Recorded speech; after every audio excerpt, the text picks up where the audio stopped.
Јас сум Фросина Георгиевска од Дресен, по професија дипломиран инженер-технолог, прехранбено и биотехнолошко инженерство, меѓутоа од 2009 година сум регистриран земјоделец и работам во делот на земјоделието.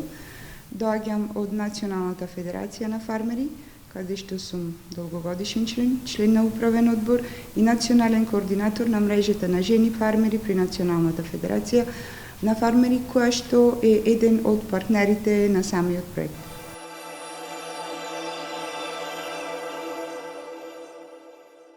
Предприемништвото во земјоделието кај нас, во нашата држава, е многу слабо застапено. Значи, жените работат се, меѓутоа нивниот труд не е платен, а не да бидат во ситуација тие да ги водат своите бизниси и фирми. Сметам дека е нешто на кое што треба да работиме и да ги охрабриме и да ги поттикнеме жените да се изборат за своите права во секторот на земјоделието.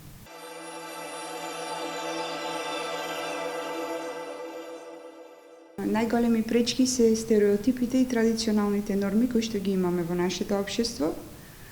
Многу малку број од жени се охрабруваат да се изборат, да станат сопственици на земја или да го наплатат својот труд, што го работат, без разлика дали работат во сопствена фирма или работат на друго место. Тие мора да знаат дека нивниот труд вреди и дека треба да добијат надоместок за тој труд.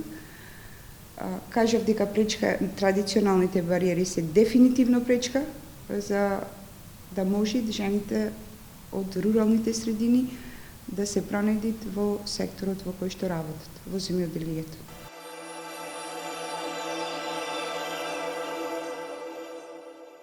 Во секторот земјоделие имаме голема подршка од државните институции. Тука се програмата за директни плаќања, програмата за рурален развој и ИПАРД програмата, каде што е еднакво правото и на мажите и на жените да можат да аплицираат по повиците кои што се објавени.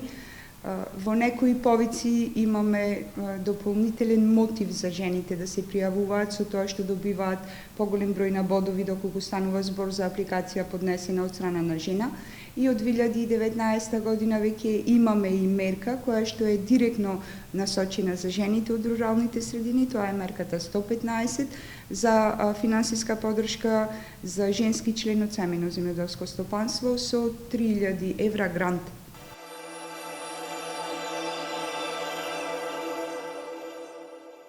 Беше најавено дека таа финансиска подршка ќе се зголеми, наместо 3000 ќе биде 10.000 евра. Сметам дека колку е повисока подршката, толку е подобро, па може да се зголеми таа финансиска подршка. Инаку сите други мерки што се од програмата објавени од Министерство за земјоделие се еднакво достапни за сите.